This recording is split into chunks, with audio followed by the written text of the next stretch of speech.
So, nung nakaraan, di ba, nagkaroon ng ano raw yun? Good Sunday ba yun? Tawag doon. Easter, no? Easter Sunday, na kung saan sineselebrate yung muling pagkabuhay ng ating Lord. Of course, matagal na siyang buhay, more than 2,000 years ago, bumangon ang ating Lord. Tunay nga po na Jesus lives forever. Wala nang makikita sa libingan dahil He has risen. Ika nga. Pero hayanin yung balikan natin ng konti yung kwento na yun na after 3 days na, doon sa araw mismo na pinangako ng Panginoon na muli siyang mabubuhay. Kasi hindi po ba, according sa Lord, nagbigay na siya ng hint. Nung minsang pinagmamalaki ng mga apostol, yung templo, Lord, tignan niyo yung temple, napakaganda ng pagkakagawa, ang architecture, ganun na lang, napakagrandioso, Panginoon. Diba? Pinagmamalaki ng mga apostol yun kay Lord Jesus Christ. Ngayon, sabi ng Panginoon, ay, ganun ba? Tignan niyo ang templo na yan, di ba? Darating ang time daw yung templo, wawasakin siya, it will be no more. Walang batong nakapatong sa kapwa bato. Diba? Tapos sabi ng Panginoon, destroy this temple and after 3 days, muli siyang itatayo. Ngayon hindi na maintindihan, ano yung sinasabi ng Lord? Ibig sabihin ba, masisira yung templo? Diba? At after few days, muli siyang itatayo. Pero of course, nag-i-imply na ang Panginoon doon sa mangyayaring resurrection niya. Kasi marami na siyang sinasabi by that time, lalo na nung mamatay si Lazarus, di po ba, nag-iiyak yung dalawang babae, si Maria, saka si Martha, nag-iiyak sila. Di ba, doon nga ang Panginoon, talagang sa pag-iiyak ng mga babae, for the first time, ang Lord naiiyak din. And Jesus wept. Naiiyak ang Panginoon doon sa marubdob na kalagayan, doon sa kawawang kalagayan ng mga naiwan. Tapos, nataon pa na si Lazarus ay kanyang kaibigan, at yun si Mary, saka si Martha, mga family friends ito. Hunyo, kung maaaring lumaki ang Panginoon, kasama niya itong mga taong to, kilala na niya sa kanilang bayan. So, nung sumalubong nga, di ba, yung isa sa mga magkakapatid, talagang humahagulgol, Lord, patay na po si Lazarus. Wala na po ang inyong kaibigan, wala na po ang aming kapatid. Di ba, sabi ng Panginoon, ano sinabi niya? I am the resurrection and the life. Di ba? Ang sino man daw ang tatanggap sa Kanya, even though mamamatay sila physically, one day they will be resurrected. Yun po yung pangako ng Panginoon. Na ang sino mang tunay na merong pananampalataya sa Kanya, even though they will die, they will live again forever. So let's say, 78, 80, hanggang 85 na lang ang kinabubuhay ng mga tao ngayon. What's that? What is that? At least, ang pangako ng Panginoon sa mga merong Kristo sa puso, don't worry about those 80 years. Okay, let's say, ilang taong ka na ngayon. Diba? Tapos dadagdagan na lang natin ng konti, 80 na, or 85. Or let's say, mas malapit na yung tao sa pintuan ng langit. Kasi kukunin na ni Lord later on. Sa iba't ibang kapamaraanan, siyempre, unless umabot siya sa rapture, that person will die of natural causes or something else in other way. Ang sabi ng Panginoon, don't worry about that. I already fixed that. That you may die physically, but you will live forever. Your soul will live forever with me there in heaven. And you know what? Nung sabihin ng Panginoon yun, even though matagal nang narinig ng mga apostol yun, nandun sila maraming witnesses, hindi pa rin naiintindihan yun, yung sinabi ng Panginoon, na I am the resurrection and the life. Kasi po napaka-inosente pa nila sa mga purong katotohanan mula sa salita ng Diyos. Nandun sila, and yet they really cannot understand. Kaya nga po doon sa binasa natin, bago po yung kwento na yan, ang unang nagpunta, yung mga apostol, nang silipin nila ang Panginoon, wala na. Pero ganito po muna, medyo, sige, mag-rewind pa tayo ng konti. Alam naman po natin, di ba, nang mamatay ang Panginoon, ang iniutos ng mga authorities, especially yung mga religious leaders, lagyan nyo ng malaking bato yun, ha? Yung libingan ng Jesus na yan. Tapos magtalaga kayo ng mga gwardya, kasi pwedeng nakawin niya ng kanyang mga apostol para kunyarian, nag-resurrect talaga siya. So yung nga po nangyari, di ba? Merong malaking batong iniharang doon. Hindi kaya ng mga babae yun, hindi kaya ng ilang lalaki lang. Hindi lamang yun, ang mas malaking balakid, 2 Roman soldiers. Itong po mga Roman soldiers, mga battle-hardened itong mga ito. Sila yung hindi makita napakalinis, wala man lang sugat sa katawan. Puro sugat sa katawan yan kasi lagi po silang nasa digmaan. Because of kanilang campaign na i-rule ang buong mundo. Marami silang nakakaaraw. So mga battle-hardened itong mga gwardiya na ito. And we know the story, right? Merong bumabang anghel sa langit, lumindol, tapos hinimatay yung 2 battle-hardened na mga Roman soldiers. At yung bukas yung pantakip dun sa tomb ng ating Lord. Ngayon, di ba, meron namang kwento sa ibang parte naman, pumunta yung mga apostol. Kasi meron nagbalita, wala na rin Panginoon, sumilip sila. Wala nga. Ngayon, si Mary Magdalene, naiwan siya by that time. Naiwan siya. Nung bumalik ng mga apostol, sila Pedro pauwi ng bahay kasi nagtatago sila eh. Hindi po sila pwedeng ma-expose ng matagal. Anytime po kasi itong mga apostol pwedeng hulihin at they were afraid na anuman ang dinanas ni Kristo sa kamay ng mga Roman, saka ng mga Hudyo, ng mga religious leaders, maaari rin kasi lang sapitin yun. So they were still in the flesh by that time. Hindi pa po bumababa yung Holy Spirit as in, hindi pa kasi nag-i-indwell, tumitira permanently ang Holy Spirit sa puso nila by that time. Mangyayari pa lang po kasi yun sa chapter 2 ng Book of Acts. So by that time, punong-puno sila ng cowardice, mga cowards sila, mga takot na takot. Remember nung nakaraan, di ba? Nung nakapako ang Panginoon, sino lang yung mga nasa paanan niya by that time? Yung mga babae na naman. So maaring mas hinahunting kasi ng mga tao, yung mga kalalakihan, kaysa sa kanila. Pero pwede rin naman, inilagay din ng mga babaeng kanilang mga buhay, pwede kasi silang gamitin. I-hostage. Pag hindi kayo lumabas, Peter and Paul, or mga apostol by that time, wala pa si Paul, may mangyayari masama sa mga babaeng ito. So nasa danger pa rin po yung mga kababaihan, pero because of their faith and love, sa ating Panginoon, nandun sila, they doesn't care at all kung ano mangyayari sa kanila, or sila hinuli by that time. So yun nga po, si Mary Magdalene, bumalik po tayo doon, siya yung naiwan. Siya yung naiwan. At napakaganda po na naging dialogue between her and our Lord. Ang ganda po, yun ang pag-uusapan natin ngayon. Ang pamagat po ng message for today ay everlasting.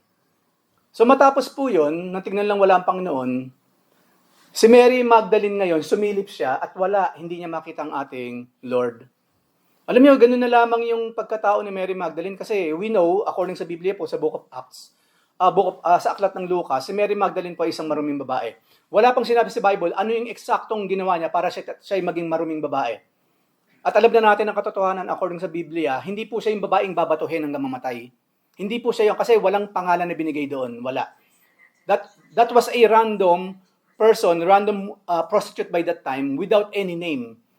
So hindi po accurate yung sinasabi ng karamihan na yung babaeng yun, nababatuhin, pero sabi ng Panginoon, sige, yung walang kasalanan siyang unang bumuto, hindi po si Mary Magdalene yun. Wala kasing sinabi sa Biblia. And by that time po, according po sa Bible, maging sa history of mankind, yung pong prostitution, isa yun sa pinakaunang trabaho ng araw. At ang kadalasan pong nauwi sa prostitution, mga kababaihan. Kasi po, napakahirap para sa isang babae, especially ng mga panahon na yon, na walang asawa. Kung hindi man walang asawa, namatayan ng asawa, she must take care of her own, on her own. Kaya nauuwi sila saan? Sa prostitution. Kasi sino tatanggap sa kanila? Pwede ba silang, maaring may lakas naman ng mga kababaihan para magsaka, para magkarpentero, pero hindi ibinibigay sa kanila yon. Kasi by that time, talagang babae talaga, nasa bahay, housewife. At hindi nilalang lang yun, alam naman natin yan, di ba? 24 hours ang trabaho ng babae sa bahay. Noong araw, syempre. Ngayon kasi, iba na rin ang ginagawa ng kababaihan. Kinakailangan lang tumulong sa mga lalaki para magtrabaho kasi hindi sapat yung kinikita ng lalaki. Sa dami ng gastusin ngayon, di ba? So, nung araw po kasi, talagang ayun ang ministry ng babae. Magluto, maglaba, ayusin ang pamamahay, maglinis. At syempre, siya yung mangangalaga saan? Mangangasiwa sa finance. Kasi ibibigay na lalaki yun, kailangan umabot yan. Umabot yan bago pa dumating yung time na nauubos na yung ating fund. Ang laki po ng ministry ng kababaihan. Yung nga lang po, hindi kasi lahat dumaan sa ganung klase ng average ng pamumuhay. Si Mary Magdalene po kasi hindi. According sa Biblia po, again sa Book of Luke, nang siya'y makasama, di ba, doon sa mga taong nagnanais na makaranas ng milagro mula sa Panginoon, ang sabi po doon, 7 demonyo ang pinalaya sa kanya. Mary Magdalene. Talaga pong marumi siya, pero walang sinabi kung anong klase kasi meron. So malaking possibility, she's really a prostitute, but never na sinabi sa Biblia, siya yung nandun sa eksena na binabato. Hindi siya yon. So 7 demonyo, imagine that. Isang demonyo na lang ang pumasok sa isang tao, hindi na natin maintindihan kung gaano kakawawa yung tao na yon. We know what happens kapag isang tao, totoo pong merong demon possession. For some reason, maraming nagsasabing Christian sila pero hindi naniniwala sa evil spirits. Paanong nangyari yun? Nasa Biblia ang mga evil spirits. Ilang beses na ang Panginoon nagpalayas ng evil spirits. At si Mary Magdalene nga po, 7 demonyong pinalayas sa kanya. Isang maruming babae, nakaranas ng ganung klase ng pagmamahal, milagro mula sa Panginoon. Kaya po ito yung nangyari sa kanya. She was really changed. Hindi lamang po yan, imagine kung gaano nawala yung innocence ni Mary Magdalene dahil sa kanyang mga nagawang pagkakasala. Pero nang siya po'y makatagpo niya ang Panginoon, nung ang Panginoon ay nabubuhay pa, she became innocent again of these things. Alam naman po siguro natin yung stigma kapag naparatangan tayo, di ba, ang sino man na prostitute. Right? Wag mong pupuntahan yan. Ayoko makikitang nasa company ka ng tao na yan, mapalalaki man o babae. Kasi marumi yan. Ayoko sa pamilya natin ng ganyan. Di ba? Alam natin yung stigma nun, na dinudulot nun. Kaya nga yung reputasyon, iniingatan yun. Kasi hindi lang naman pamilya, hindi naman pangalan ko lang masisira, kundi yung buong Ebanghelista clan, yung buong pamilya, yung pangalan ng hanggang kalululuhan, madudungisan kasi yun. Imagine that stigma. Pero you know what again? Ang Lord kasi, He always give a chance, and another chance, and another chance, and another chance. 7 demonyo man na kay Mary Magdalene, naging marumi man siya by that time. Let's say, naging prostitute siya by that time. Pero namamit niya ang Panginoon. She was cleansed from all of those filth. She was really, really cleansed. To the point, ito nga po, ganun na lamang ang pag-ibig ni Mary Magdalene sa ating Lord. Ang sabi po ng Panginoon, nung siya nabubuhay pa, to whom much is given, much is required. Di ba? Kung tayo nakatanggap ng kaligtasan, malaki ang ine-expect ng Lord back from us. Kung totoong tayo naging ligtas, ulitin ko po, kung tayo totoong ligtas ngayon, ang laki po ng hinihintay na malaking requirement po ang inaasahan ng Panginoon sa atin. Hindi na tayo gaya ng dati. Hindi, katulad ni Mary Magdalene, mula na maglakad na siya sa buhay kasama ng ating Panginoon, hindi na siya lumingon kahit kailan sa kanyang pinagmulan. And no one ever dare to question her, sino ka ba bago ka naging born again? Kaya po, for me, hindi na po mahalagang tinatanong ang bawat isa. Bago ka naging born again. Kasi hindi ba yung iba kasi nagmamalaki pa eh. Sasabihin pa kung sino sila bago sila na born again. To the point na, ay, ganun pala siya. Nakakatakot pala yung kapatid na yan. Dati pala siyang pusakal na kriminal. Kasi binabalandra nila, binabandera nila kung sino sila noon in the flesh. Hindi na po dapat nangyayari yung mga kapatid. Ang ibandera natin, yung ngayon, kasama si Jesus. Let our banner be the Lord Jesus Christ. Yung nakaraan, tapos na yun. Ang sabi nga po sa Biblia, nakakahiya ng banggitin man lang yung mga bagay na ginagawa natin dati. Tapos ikukwento pa natin lagi. Para what, siguro para, appeal to emotion. Di ba? Kasi kadalasan ganun yun pag kinukwento pa rin yung nakaraan, appeal to emotion lang yun. Kawawa ka pala. So, more love pa lang ipapakita ko sa'yo. So, ulitin ko po, hindi na po kayo kailangang hukayin ng mga bagay na yun. Yung ngayon ang mahalaga, yung nakikristo na. At yun po nangyari kay Mary Magdalene. Hindi lamang po, alam po ba ninyo na si Mary Magdalene, isa siya sa mga top persons na sumusuporta sa gawain ng ating Lord. Kasi alam kasi ng mga kababaihan by that time, marami sila, hindi lang si Mary Magdalene. Maraming Marys at may mga Martas pa. Marami sila. Alam na kasi nila yung mga kalalakihan, yung mga apostol, iniwan nila yung mga trabaho nila to serve the Lord para mag-focus sa gospel. You know what? Yung mga babae po ang sumusuporta sa kanila by that time. Nasa Biblia po yun. They are staunch supporter ng gawain. Of course, hindi na sila bumabalik sa darating ng ginagawang makasalanan. Bago nang ginagawa, yung mga malilinis na mga trabaho na para makatulong sa ministry. At yung nga po, nakita natin yung height ng kanilang paninilbihan sa Panginoon doon sa paanan ng Lord habang siya ay nakapako sa krus, doon po sa Kalbaryo. So nung mawala nga doon, nasa likod lang si Mary nung una, Mary Magdalene, maya-maya nang umalis na ibang kapatiran, naiwan siya doon. Ang sabi po sa John 20 verse 11 to 13, but Mary, and this is Magdalene, stood weeping outside the tomb. And as she wept, nag-iiyak siya doon, humahagulgul siya. You know what? Ano po yung business nila ng mga kababayan by that time? Since yung mga lalaki nga hindi pwede magpakita kasi hinahunting sila to death, wanted, dead, walang alive, dead. Yun lang naman yung mga kalalakihan. Sila yung pumupunta sa katawan ng Panginoon para linisin. Noong ang Panginoon, una siyang nilibing sa unang araw, nilibing siya, ando si Nicodemus, di ba, saka si Zacchaeus, I think, dalawa yun dalawa sila yung naglinis sa katawan ng Panginoon. Sila yon mga naglinis noon, pero nung mga sumunod na mga araw, nung nasa heat of the moment na hinahunt daw na lahat ng mga kalalakihan na supporter ni Jesus Christ, nagtatago na sila. Yung mga babae pong pumupunta sa puntod, I think, yes, puntod, or kasi kuweba nung araw kuweba. Pumupunta sa kuweba para linisin yung katawan ng ating Lord. Nilalagyan ng spices. Gastos din yung mga kapatid. Kasi bibili siya ng bagong tela, bibili siya ng yung myrrh, saka frankincense, di ba yun yung niregalo sa Panginoon nung birthday niya ng ating Lord? Yun din kasi yung nilalagay din, mga mababangong, mga original na mga perfume, mga bulaklak, mga kahoy, mga ointments, yun po nililinis. Yun ang naging business ngayon ng mga babae. Even though wala ng Panginoon, tuloy pa rin ang kanilang ministry sa ating Lord. They are tending to the Lord's body. At ito nga po, kaya nang bumalik si Mary Magdalene nun, ganun na lang klase kasi yung pag-ibig na naranasan niya kay Jesus Christ. Ganun din yung naging pag-ibig niya sa ating Panginoon. Hinahanap niya ngayon. Hindi niya makita sa verse 12. Eto ngayon. And she saw two angels in white. Naghuhugulgul siya. Bigla nakita niya, mayroon dalawang anghel na nakaputi. Sitting where the body of Jesus had lain. Yung isa daw nakaupo sa head, isa nakaupo sa bandang paanan. Verse 13, at sabi nila kay Mary Magdalene, Woman, why are you weeping? So sabi niya sa mga anghel, kasi hindi pa niya alam Hindi niya alam ng mga anghel itong mga ito. They have taken away my Lord, and I don't know where they have laid him. Alam niyo po ba na sila, itong mga babaeng ito, nung una pa lang, inusisa nila kung saan eksakto dapat ililibing ang Lord. Nakasunod din sila para alam nila kung saan nila pupuntahan. Ganon sila kadetalye pagdating kay Jesus Christ. Saan ililibing? Bukod sa siyempre, nandun na si Nicodemus kasi mayaman kasi di ba? Si Nicodemus by that time. So, yung mga babae sumusunod para malaman nila kung next day, saan sila pupunta para linisin. At ito nga, yun ang business nga ni Mary Magdalene, gagawin niya iyon. Kaso nga, hindi niya na alam ngayon kung nasan yung katawan ng ating Lord. Kasi maraming threats.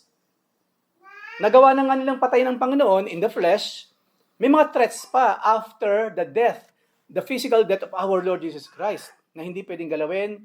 May mga conspiracy theory na silang nabuo, na maaring nakawin yan kasi ng mga apostol ng kanyang mga fanatics para kunyari, and so on and so forth. Kaya ganun ka-hot yung sitwasyon about the Lord Jesus Christ. Pero nandun pa rin siya. At yun nga, saan nila nilagay? Dapat parang sa atin lang, di ba? Kasi alam ko sa atin kasi, sa mga sementeryo, may kontrata din yan Di ba, ano ba tawag doon?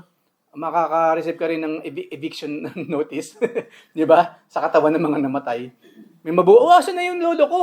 Asan na yung lolo ko? Yung pala, nilipat na, minsan hindi nasasabihan yung mga mag-anak, or minsan kasi naiwan na, hindi naman napupuntahan. Di ba? Biglang naalala ngayon, after few years, sa binalikan, wala na pala doon. Di ba? Hinahanap yun Hindi ba hinahanap yun?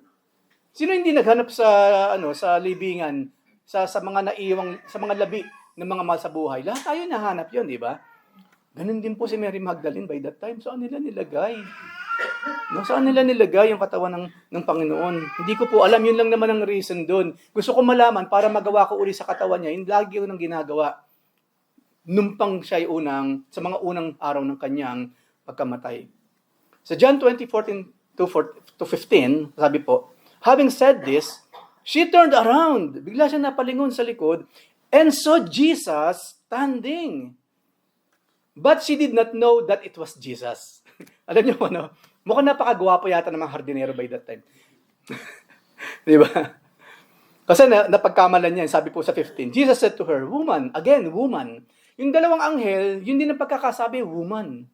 So medyo mysterious itong mga anghel na ito Kasi hindi lamang po, minsan dito nangyari na meron tatlong nakita ang tao na hindi niya mawari, pero kala niya tao, pero hindi pala tao. Kasi nung panahon ni Abraham, ganyan din.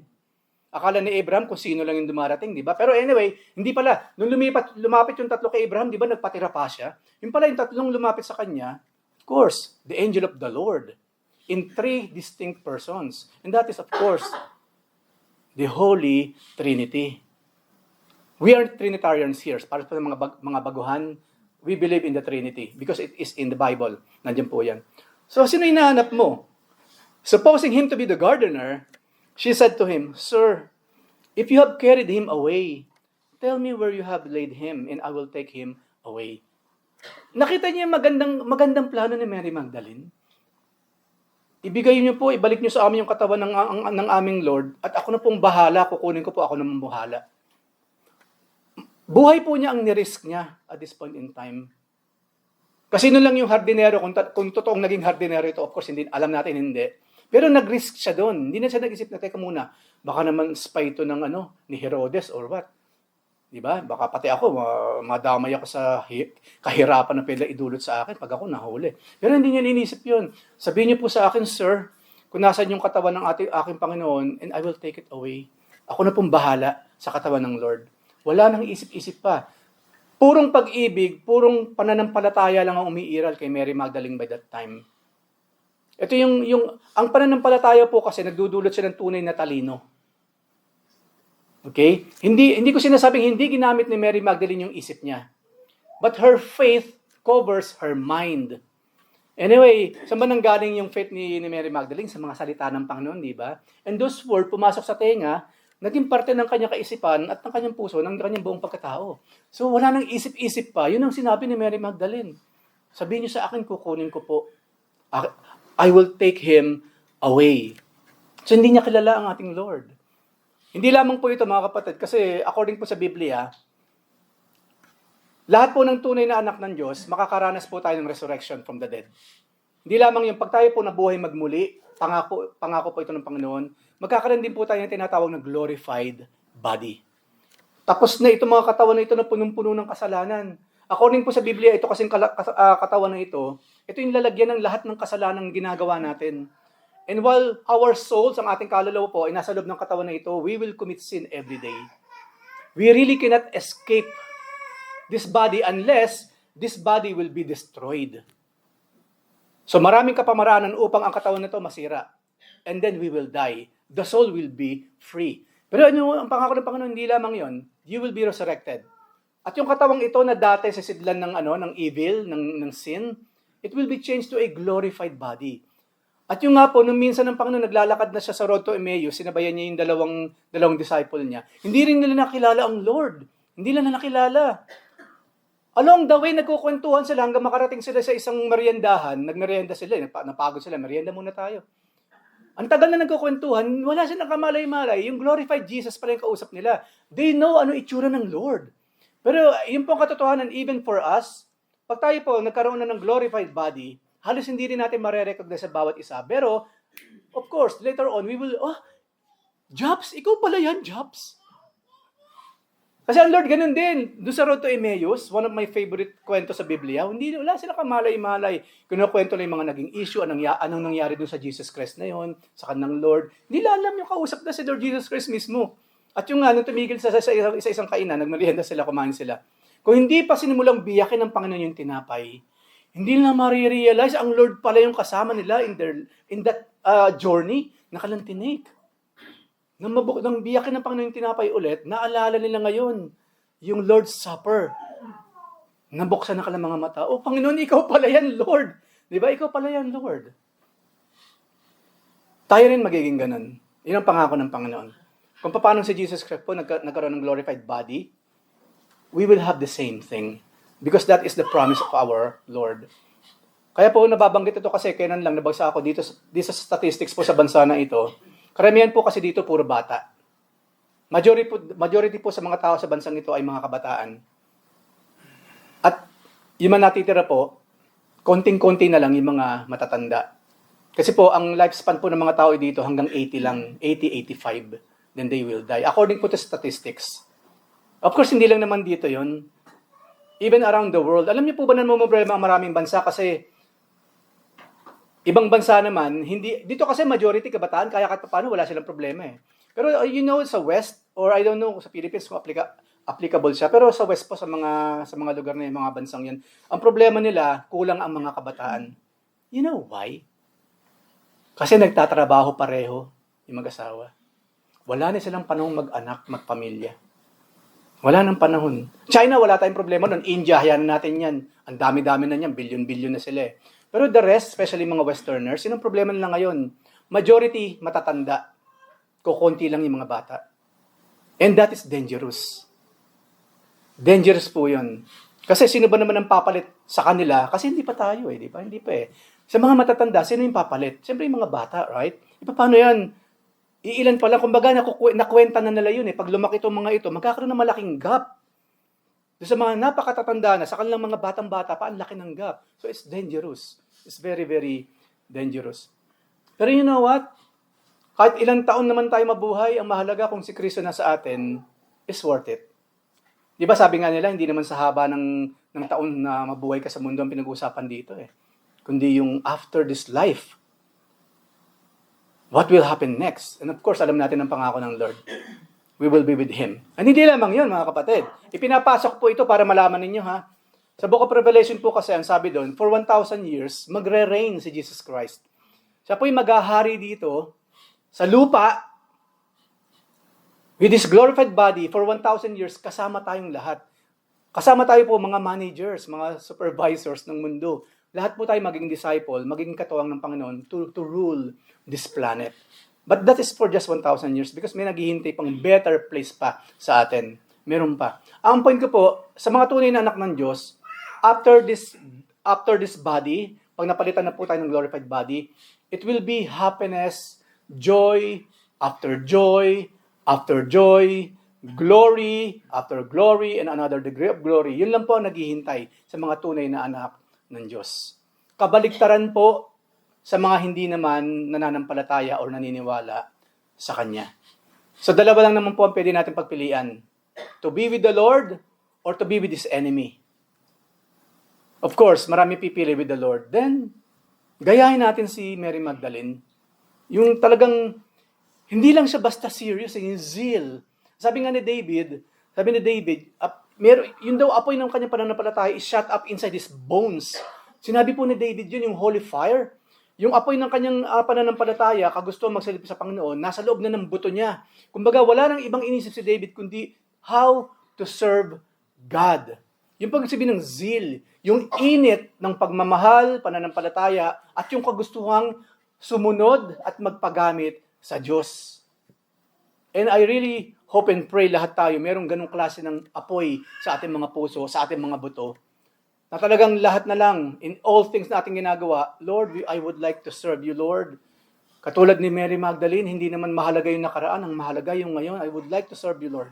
I would like to serve you, Lord.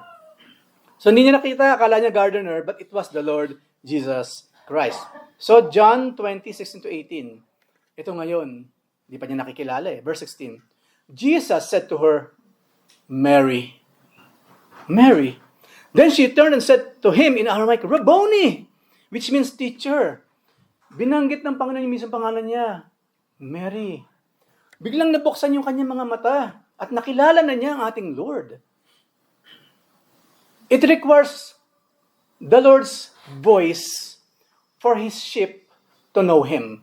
Sinabi ng Panginoon po yun sa Biblia, chapter 4. Di ba, nasa Bible po, sabi doon, I am the good shepherd, and I know my sheep, and my sheep knows me.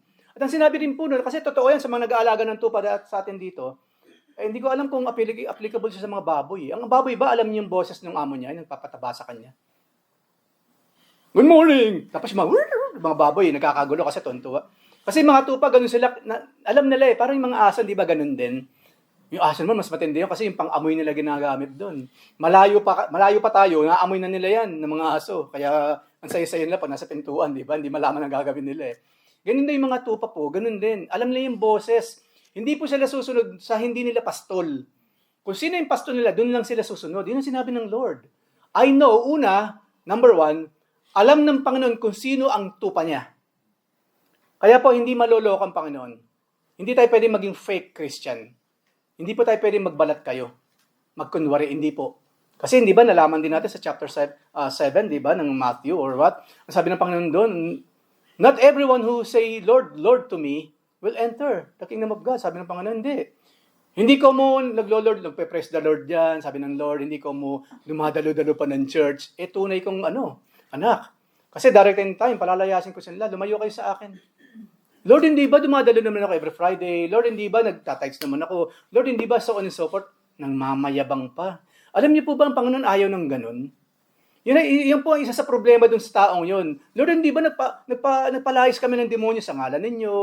Nag-share kami ng gospel, gumawa kami ng miracles sa pangalan ninyo. Ayaw po ng Lord ng ganun kasi. What? Binibilang mo ba yung mga nagawa mo para sa akin? Nagkukwentahan ba tayo dito? Hindi po natin kinukwenta lahat ng ginawa natin sa Panginoon. At never po natin yung i-remind. Ayoko na, pagod tayo. Ito na nga ginagawa ko sa church. Ito na nga lahat ng ginagawa ko sa church. Alam niyo, ayaw ng Lord ng ganun. Kinukwentahan mo ko, anak. Kinukwentahan mo ko, anak. Ayaw ng Lord po nung kinukwentahan siya. Wag po natin kukwentahan ng Panginoon. Kasi isa yun sa sign na, anak, you're just doing it for yourself. Not really for me. Ano ba talaga ang pakay mo? Of course, alam ng Panginoon yun. Pero for us to assess ourselves, ano ba talaga ang pakay mo sa church, anak? Check yourself whether you're really in the faith or not. Sabi nga, di ba? Ni Pablo through the Holy Spirit. So, ayon po ng Panginoon na tayo nagbibilang. Wag po natin gagawin yun kasi alam naman natin yung rules ng Panginoon pagdating sa pagtulong, di ba? Sa pagbibigay. Ang sabi ng Panginoon po, hindi dapat nalalaman ng kaliwa yung ginagawa ng kanan. Ngayon, kung kukwentahan natin ng Panginoon, He will really don't want that. He doesn't like that. Isa po yung sa rules, kung po tayo tutulong, wag na natin ipinopost sa Facebook. Wag na nating tumatayo dito, mga kapatid, maraming salamat Lord, nakatulong po ako. Natulungan ko ito. Ang sabi ng Panginoon, ganun ba? Since ipinablik mo na nakatulong ka dyan sa mga taong yan, then, wag ka nang maghintay na ibang reward. Kasi praise to you na. Tandaan po natin, kapag tayo po nakakatulong, sa atin na lang at sa Diyos. Ganun po ang tunay na pagtulong sa kapwa. Hindi na dapat nalalaman ng kaliwa ang ginagawa ng kanan. So mga pinapasok ko lang po yun. Si Mary Magdalene po, wala tayong mababasa sa Bible na siya nagkukwenta, basta't ginagawa lang niya kung ano yung nakabubuti at para sa ating Panginoon. She will just do it. So nabuksan na kayong mga mata. Imagine yung pangalan natin, banggitin ng Panginoon isa-isa. No? Islao. Diba? Lito, Elsa.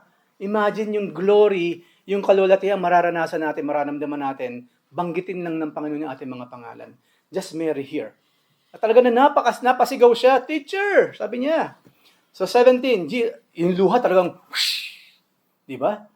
Naglaho ang luha. Yung kalungkutan, naglaho, napalitan ng ganitong klase ng galak, ng joy. Verse 17, Jesus said to her, ito kasi, di ba? Kasi napaka-close kasi ni Mary Magdalene. Lahat sila actually mga close sa Lord. Yan si John the Beloved, laging nakaganon sa Panginoon, nakahilig. Talaga po, Lord. Talaga po. Napakalapit niya sa Panginoon. Si Mary din, Mary Magdalene, clingy din siya, clingy. Ngayon sabi ng Panginoon, kasi, Lord, hawak sa braso ang Panginoon. Ang sabi ng Panginoon, do not cling to me, for I have not yet ascended to the Father. But go to my brothers and say to them, I am ascending to my Father and your Father, to my God and your God. Verse 18, Mary Magdalene went, kasi inutusan siya ng Panginoon, and announced to the disciples, I have seen the Lord, and that He had said these things to her. Ito yung mga sinabi ng Panginoon. Balikan natin to. There's something here sa mga verses na ito. Bakit kaya sabi ng Panginoon kay Mary Magdalene, wag mo akong hawakan, do not cling. Hindi lang hawak yun Cling kasi. Kumbaga, wag kang gumanon sa braso. Yung bang, ayaw na kasi siyang pakawala ni Mary Magdalene.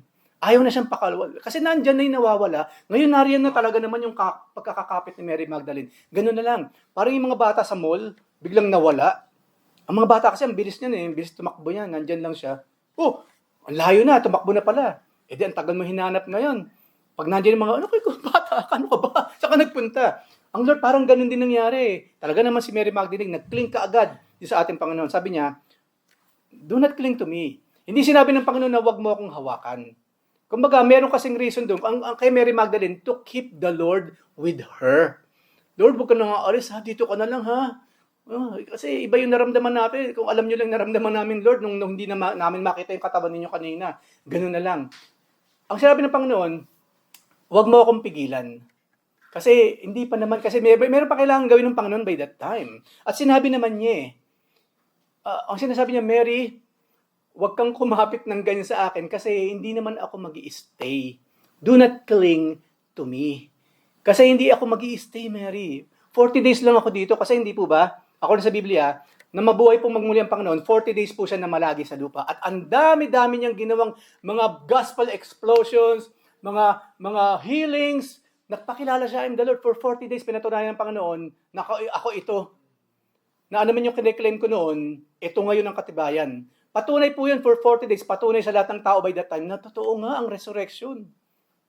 And yet, you know what? Marami pang hindi naniniwala sa resurrection, even ng panahon mismo ng Panginoon. They never believe in the resurrection. Yung mga Sadducees po, hindi naniniwala dyan.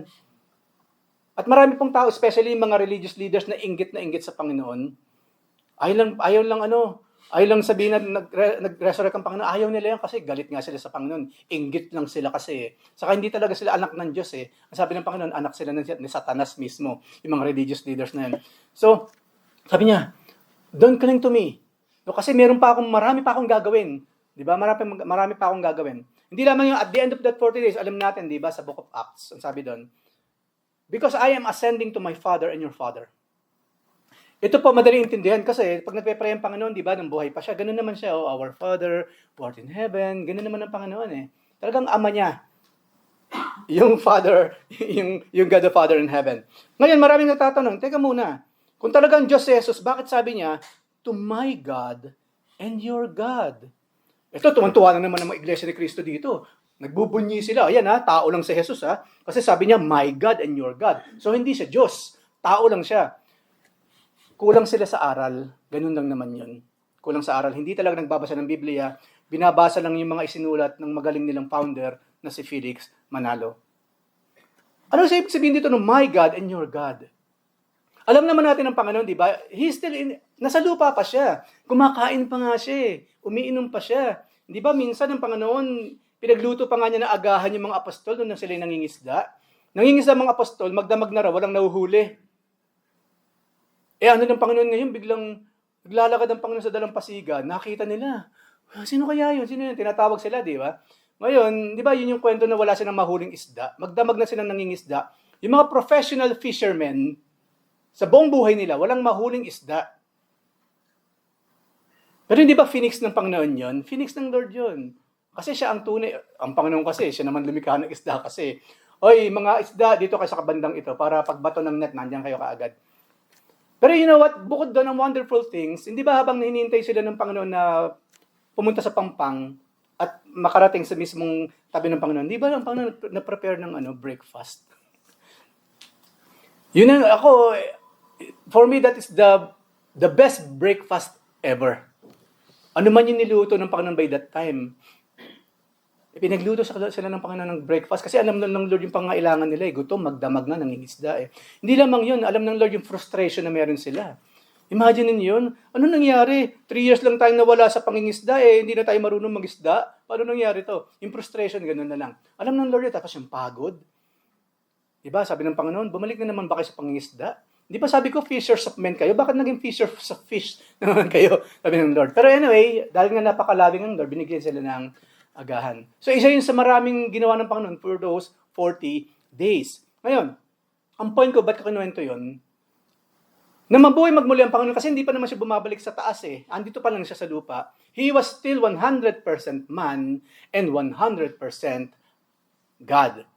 Nung sabihin niyang, I'm ascending to my Father and your Father, yun yung Godhead, yun yung pagka-Diyos niya na nagsasabi sa kanyang Ama. Kasi sinabi ni David yan, and my God said to my God. Si David po, noong pa alam niya na yan through the Holy Spirit. Yung pong doctrine of the Holy Trinity, alam na ni David yan noong araw. Bandang huli na lang hindi naintindihan ng tao yung Trinity Pero sa Bible po, they really understood what is the doctrine of the Holy Trinity. So, bilang anak ng Diyos, bilang 100% God, Father ang tawag niya doon sa nasa itaas na sa langit. Pero bilang 100% man at the same time, of course, he called the Father God. Kung paano tinatawag natin God ang Father. Pero darating time, hindi na po ganito siyempre. Ngayon lang ito habang siya'y nasa sa lupa at hindi pa siya bumabalik sa langit. Kasi we all believe here that Jesus Christ is God, God in the flesh. Nasa unang chapter, sa mga unang verses po niya ng book of John. Kayo na pong balang magbasa, magpapatunay na Jesus Christ is 100% God. Hindi lamang yun. So, sabi dito, ito na nga si Mary Magdalene, umuwi na siya. At in-announce niya sa mga disciples, yung lahat ng kanyang mga narinig sa ating Panginoon. Ang hirap sigurong iwan ng Lord by that time. Ano? Kasi utos kasi ng Lord eh. Yung Lord, diyan ka lang ha. Sana makita ko ta ulit. Di ba ganun yun? Pag yung, you know, let's say sa mga bata, di nawawala siya. After a while, nakita mo ngayon, ibang-iba talaga yung pakiramdam pag nakita uli yung batang nawawala eh. Di ba ang tendency, ayaw mo na siya mawala sa tabi mo. O, huwag ka na nga alis sa tabi ko ha. Hindi na ako bibili ng leash na pangbata kasi pangit tignan 'yon. Pero hawakan ka sa kamay. Lagi nang hawak sa kamay. Magkikling ka na, di ba? Tapos ayaw mo na mawala uli sa paningin mo. Pero si Mary Magdalene, of course, ganun na lamang siya ka-trusting sa ating Lord. Sinunod niya, inutos kasi ng Lord eh, pumunta ka doon. Okay, Lord. Even though ayaw niya mawala uli sa kanyang tabi, sa kanyang paningin ng ating Panginoon, kailangan niyang sumunod sa ating Panginoon. So, John 20 verse 19 and 20, sabi po dyan. On the evening of that day, the first day of the week, ano yung first day of the week? Of course, Sunday. Sa atin po kasi Monday eh. Di ba? Doon ang unang kasi ng trabaho, Monday eh. Para sa atin, yung Sabado kasi saka Linggo, weekend yun. Siyempre, walang pasok yun, supposedly. Pero yung pong Linggo, kaya ang pagsamba po, ginagawa ng Linggo, kasi yun ang unang araw ng isang Linggo. Ang pinakahuli po, Sabado. Remember yung sa Genesis po, sa creation? Ayan, Sabat. Kaya nga Sabado, Sabat yun. Ang ibig sabihin po nun. Yung Sabado po, Saturday. Okay? Saturday. Yun po yung ikapito. Yung Sunday po, yun yung pinakaunang araw. Kung trabaho pa pag-usapan natin, unang araw ng trabaho, yung Monday. So ito po, Linggo. Yung mismong araw na siya ay, di ba, nag-resurrect. Ang sabi po dyan, on the evening of that day, the first day of the week, which is Sunday, the doors, kasi nga, the doors being locked, where the disciples were, for fear of the Jews, nilak nila kasi takot sila eh. Takot silang mangyari din sa kanila nga, yung ginawa ng mga Hudyo, ng mga authority sa ating Panginoon. Jesus came and stood among them. Nakalak po ang pinto, walang sinabing kumatok ang Panginoon, binuksan nila, pumasok ang Panginoon. No, walang nangyaring ganun. You know what? Dahil nga po glorified body ang Panginoon, siya po kaya na niya lumusot sa mga physical na mga bagay kung gugustuhin niya. Lumusot siya sa pintuang nakalak. Nandun po yan sa ibang aklat po sa Four Gospels. Talagang tumagos lang ang Panginoon doon sa pintuan. How wonderful is that? Wala pa pong nakagawa ni sino man ever. Ito lamang nangyari siya nung magpakita ang Panginoon in His glorified form. So malaking possibility po, tayo ganun din. Tayo ganun din sa mga panahon na iyon. Okay, tayo rin. So pumasok siya, so yun, natigagal ang lahat eh. Tigagal sila. And of course, katulad ni Mary Magdalene, maaring sila eh, hindi pala mawari kung si Jesus Christ ba yun o hindi. Pero kailangan talaga ng Panginoon magsalita for Him to be recognized. Sabi po dyan, Jesus came and stood among them and said to them, "Peace be with you." Sa English po, Shalom. Sa Hebrew, Shalom. Shalom. Peace. Shalom. Kasi halatang-halata, para yung kanilang peace na wala by that time. Paano nakapasok to? Pangalawa, paano nangyaring nakapasok siya? At nilamang yung sino ba to? Sabi naman, Shalom. Shalom. Peace. Magkaroon kayo ng peace sa inyong puso at isipan. It is me. Verse 20, when he had said this, anong patunay na siya yun? Para talagang tuluyan sa makilala ng mga disciples. He showed them his hands and his side. Yung butas niya sa kamay at sa tagiliran, pinakita niya sa kanila. At doon na lamang talaga namulat ang mga matang, it is the Lord Jesus Christ.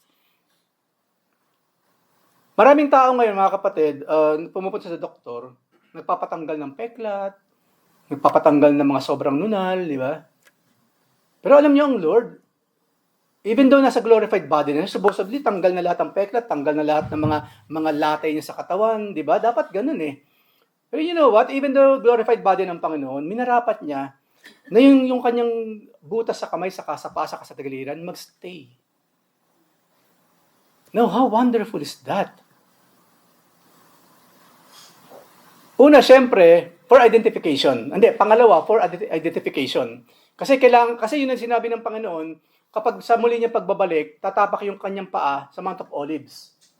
Ngayon, yung mga tao by that time, mga Israelitang hindi talaga naniniwala pa rin sa Panginoon in the future, Makikilala lang na yung Messiah pala si Jesus Christ through those holes ulit, yung mga butas sa kanyang kamay at paa. Doon sila maniniwalang dumating na pala ang Messiah. Siya pala yung tunay na Messiah. Kaya po sa future po, ang mga Jew, they will believe in the Lord. They will. Ngayon lang hindi naniniwala yung mga yan. Pero one day, they will believe in the Lord. At tuloy yung love story ng Panginoon at ng bansang Israel. Kaya nga po ang Israel, hindi yan kailanman masisira ng sinumang nation on this planet. Number one, ang patron angel ng Israel ay si Archangel Michael. Yung general na lang, lahat ng mga generals, yung po ang nagbabantay sa Israel. Pangalawa, si Jesus Christ ba naman at Diyos mismo, ang siyang nangako na walang sino mang makakapuksa sa bansang Israel. Kaya hanggang ngayon nakatayo pa sila, di ba? Nasaan ngayon yung mga bansang gustong dumurog sa kanila? Lahat sila nakaluhod sa Diyos ng Israel. Wala silang magagawa. It's about time for them to realize, to accept the fact, we cannot destroy this country because their God is the true one God. At yung Diyos ng mga taong ito at mga katulad nila is not God at all.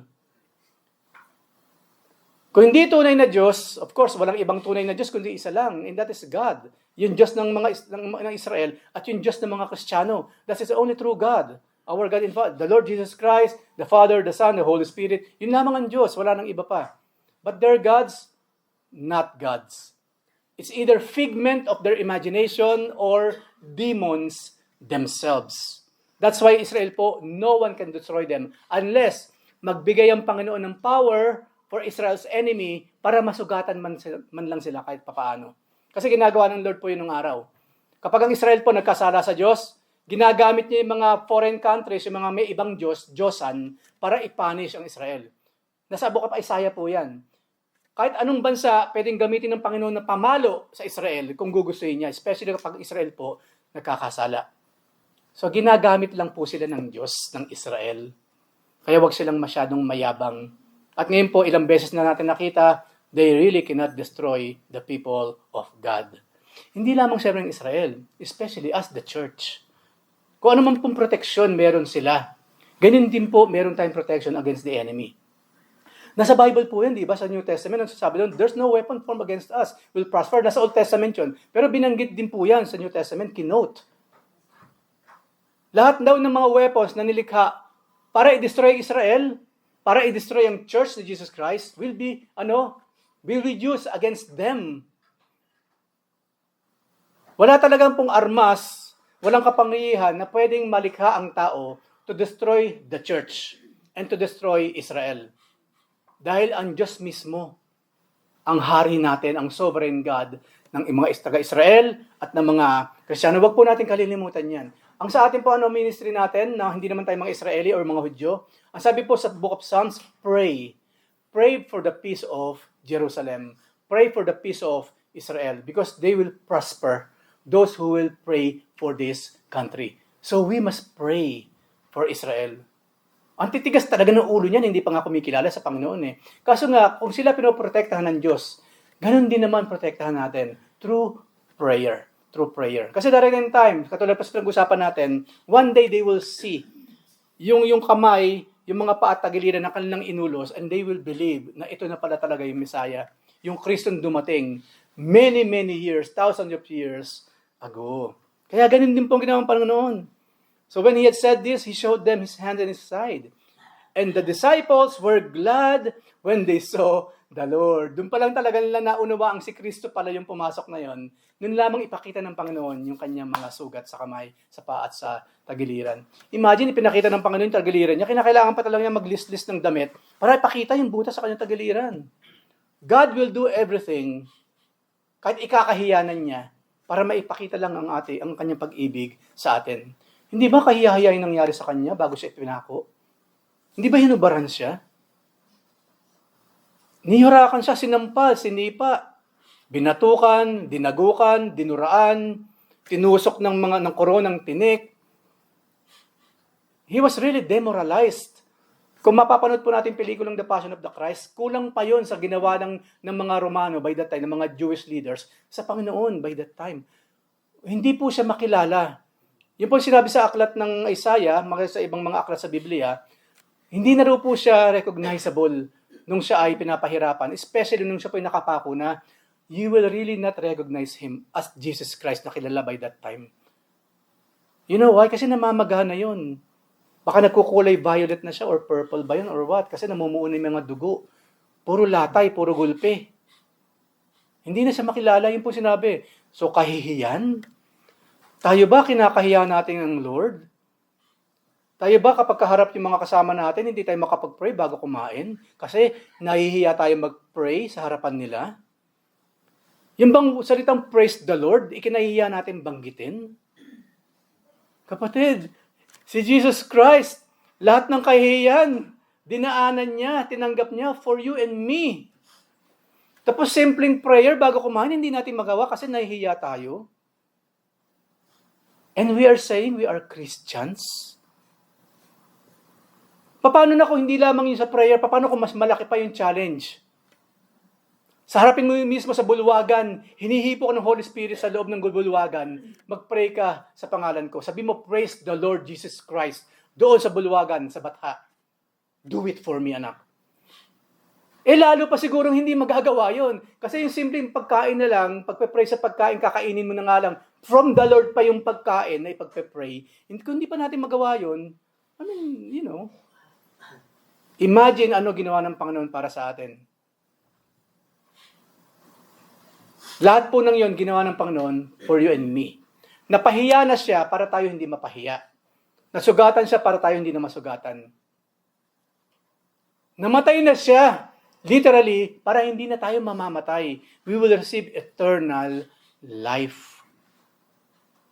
Yan po yung bagay, yung katotohanan ng hindi naaalala ng mga taong nag-celebrate ng Easter, ng mahal na araw. Hindi na naiaalala ito, mga bagay na ito, yung talagang ginawa ng Panginoon behind the scene. Ito ang dapat nang alalahanin. Niyurakan siya, napahiya siya, dehumanized. Hindi na siya tao. Hindi po siya tinratong tao ng mga panahon na yun. At mas mababa pa siya sa aso o sa hayop. For you and for me. Tapos, kapatid, pag-pray mo yung pagkain, meron pa rin po kasi ako nakikita ko eh. Natututuruan pa, pagkain na lang yun. Siguro ganun na lang, pag ayaw mag-pray ng pagkain, huwag siya kumain.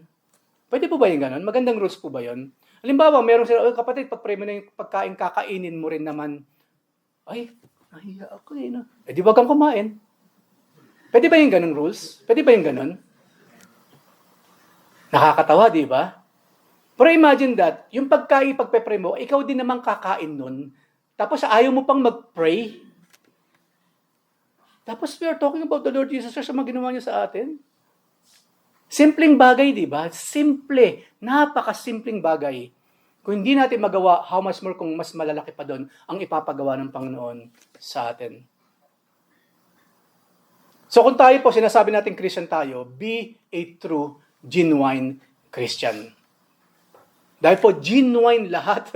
Totoo, genuine lahat ang ginawa at pinagdaanan ng Panginoon for you and for me. Ganyan po kabuti, ganyan ang pag-ibig ng ating Panginoong Jesus. John 20:21-23. So again, kasi nga namulat na yung mata nila eh, na si Jesus Christ pala na makita yung mga butas. So Jesus said to them again, peace be with you. As the Father has sent me, ito ngayon, even so I am sending you. Tatago-tago kayo dito, di palaklak pa kayong pinto, nahihiya kayo mag-pray, ha? I am sending you.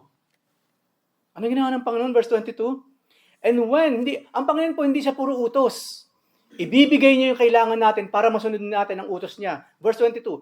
And when he had said this, he breathed on them and said to them, receive the Holy Spirit. Doon pa lamang po, nakareceive nila ng lakas ang mga kapatid na ito. Especially po sa chapter 2 ng Book of Acts, sa araw ng Pentecostes. Doon talagang as in, sa lahat po ng mananampalataya ng Panginoon, anumang lahi sila, anumang lingwahe meron sila, bumaba ang Holy Spirit, nagkaroon sila ng ganung klaseng lakas, kakanyahan, to share the gospel of the Lord Jesus Christ, to share the good news about the Lord Jesus Christ. And you know what? For some reason, ito kaagad yung sinabi ng Panginoon na kapag kayo, pinahayo ko, pag na-receive niyo Holy Spirit, ito ang gagawin niyo verse 23. If you forgive the sins of any, they are forgiven them. If you withhold forgiveness from any, it is withheld. Ganun po kahalaga ang pagpapatawad. Ang naging issue kaagad dito, forgiveness. Why? Kasi yun po ang unang ginawa ni Kristo sa atin. Bago tayo ganito ngayon, He forgave us first. Yun po kasi ang unang ginawa ni Jesus Christ. Kaya tayo ngayon mga Christians, mga born again na naturingan. Forgiveness yun na ibinigay niya. Yung forgiveness na yun, nagbunga ng salvation, ng kaligtasan. So yun po dapat meron tayo. Ang una nating ministry, magpatawad. Magpatawad. Kasi imagine, sabi dito, no? If you forgive the sins of any, they are forgiven them. Yung pagpapatawad po kasi natin, meron niyang epekto sa mga taong patatawarin natin. Makakapag-move on sila in life. Kapag po tayo hindi marunong magpatawad, kawawa rin yung tao. Ano sinabi dito? Di ba? Kasi hindi sila forgiven. Ano mangyayari sa buhay nila? Mabubuhay sila in guilt. Hindi, kuya, talaga namang masawi pa sa hayop yung ginawa ng tao na yan eh. Kahit na, si Jesus Christ ang nagturo eh. Bakit sino ba tayo sa tingin ninyo? Are we really human? Di ba kadalasan nga, napaka-inhumane ng ginagawa ng tao sa kapwa-tao? Kanina nasa kotse kami, nagkukwento si Brother Jerome sa mga nangyayari sa Pilipinas, yung mga karumaduman ng mga pagpatay doon, mga nangyayari doon, yung ginagawa ng tao sa kapwa-tao. Nakita niyo yung ginagawa ng tao sa kapwa-tao?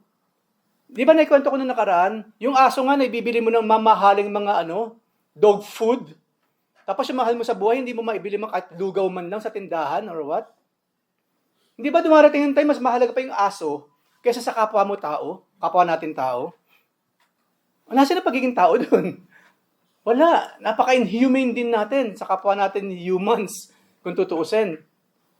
Mas mahal mo yun, mas gusto mong makamit yung bagay na yan, na kapag nakamit mo siya, wala ka namang maitutulong naman sa kapwa mo tao.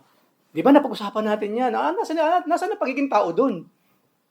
Ang ministry po natin, to forgive, para yung mga pinorgive natin naman, makaranas ng peace in life. At of course, ultimately, makaranas ng salvation. At dun lamang papasok kasi yung tunay na ganap. Yung buhay na ganap at kasaya-saya na pinangako ng Panginoon. So, wag din tayo nagkukwenta sa pagpapatawad.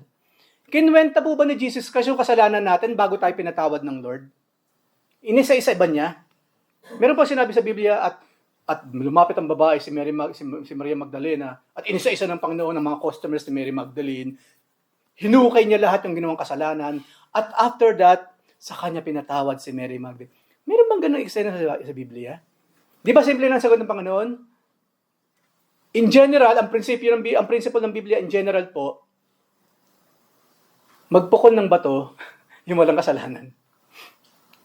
Hindi lang po yung mga religious leaders na kinakausap ng Panginoon. Hindi lamang yung mga taong gustong bumato dun sa prostitute by that time. Jesus Christ was also speaking to you and me now. Unang bumato ang walang kasalanan. Sino sa atin dito ngayon ang babato? Kung babato man ako sa Eric, babatoy ko na sarili ko syempre. Sarili ko na lang ang babatuhin ko. Nakita niyo yung mga napakasimpleng prinsipyo ng Biblia? Kaya po, ito kaagad. Nang ibigay ng Panginoon yung hininga ng buhay ng Holy Spirit, pagpapatawad ka agad ng sumunod. Isa po sa bunga ng tunay na may Kristo sa puso, sa tunay na Kristiyano, mapagpatawad. Yun po kasi ang unang pinakita ng ating Panginoon sa atin. That's why we are going to heaven. Ganin po sa ating kapwa, kahit anong lahi yan. Huwag na natin kwentahin yung kasalanan na nagawa niya. Sabi ng Panginoon, just forgive. Forgive. Kasi hindi po ba yan ang problema natin mga tao? Hirap tayo magpatawad. Aminin naman natin sa hindi, yan yung something na hirap tayong lahat gawin. Hindi kuya, pag nakita ko talaga yung mukha niya talaga eh. Ako talaga yung mukha na to. Naalala ko yung mga, di ba? Aminin sa hindi. Totoo, di ba? Naku, uwi na naman ako sa Pilipinas, makikita ko na naman tong kapitbahay namin na to. Makasalbahay talaga nito. To the point, di ba? Nakakapag-isip tayo, tuloy tayo ng hindi maganda laban sa kanya. Pero sabi ng Panginoon, forgive. Di ba, lagi natin sinasabi, namatay din ng Panginoon because of them. At sinong gagamitin ng Panginoon para sila man maligtas katulad mo? Ikaw, siyempre, ako. Kayo ang gagamitin upang yung taong yung maligtas. Kahit napaka-askad ng ugali niyan, pinaka-bad boy, bad girl dun sa lugar na yan, sa inyong lugar, namatay din si Jesus Christ for them. So ulitin ko po, kung tayo hirap pa rin magpatawad ngayon, then bumalik kayo sa paanan ng Panginoon, magpasaliksik tayo sa ating Lord. Lord, bakit po ganun? Ang hirap ko magpatawad. Samantalang, alam ko naman, tinanggap na kita, ang Holy Spirit ninyo, nag-indwell na sa aking puso, sa aking buong pagkatao. Pero bakit, Lord, tulungan mo ako, hindi ko talaga kaya magpatawad sa mga taong ito. Kadalasan pa naman yung mga taong hindi natin mapatawad, mga kamag-anak. Kung sino pa yung mga kamag-anak, yung pa hindi mapapatawarin, sila nga yung ating mga Jerusalem. Those are our own Jerusalem.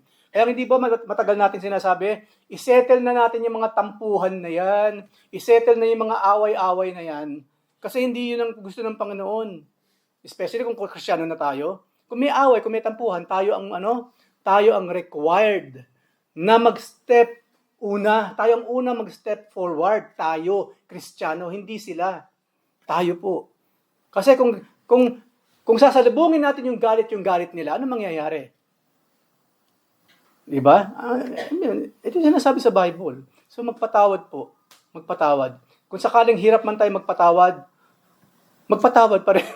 Kasi po, yun ang tinuro ng Panginoon. At dapat po, yun ang bunga ng isang taong inaalihan or pinapanahanan ng Holy Spirit.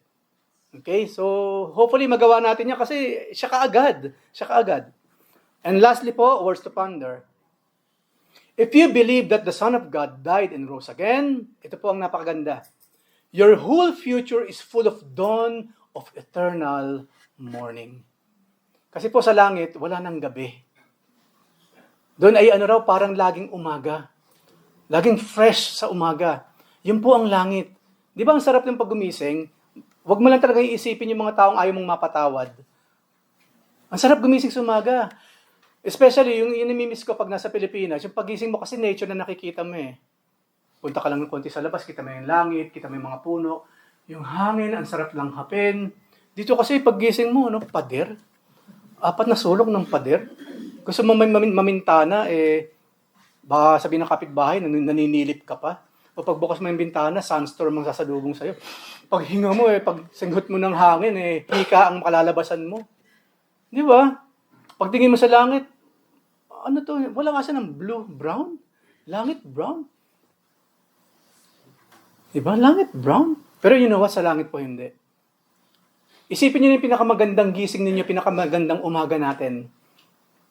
Mas more pa doon ang langit. Eternally, times eternity, na mas maganda po ang meron sa langit. Hindi lamang po yun. We can live in broken and ruined bodies for a time. Kasi talagang ang katawan na ito, masisira yan. Ano pang gawin natin? Masisira yan. We can endure poverty and hardship for a while.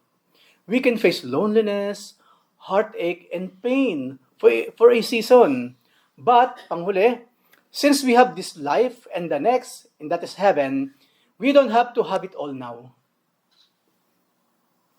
But we will have it all later. It is a wishful thinking na makukuha natin lahat sa buhay na ito. Hindi po mga kapatid. Walang taong nabubuhay ngayon kahit billionaire nang sasabihin niya, lahat na pwedeng i-offer ng mundo, nasa akin ang lahat.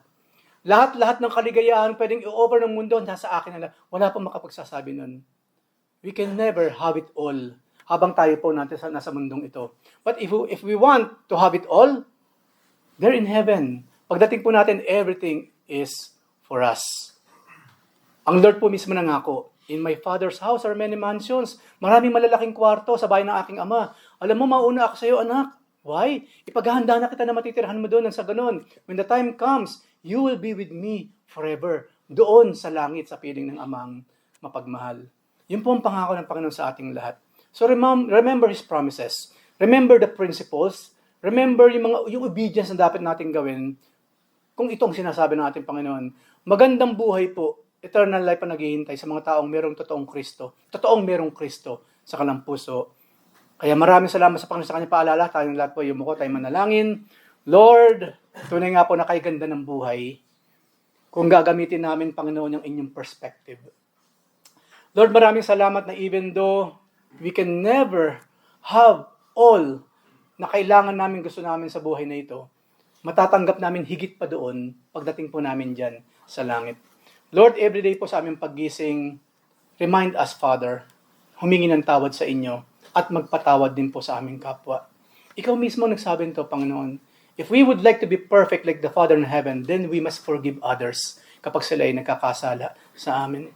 Kaya Lord, naniniwala kami that life in this wretched world will be easier kapag kami talagang sumusunod dun sa landas na ibinigay mo sa amin. Kaya Father in heaven, thank you very much po sa reminders. Ito pong aming samot na lang. In Jesus' name we pray. Amen. Amen.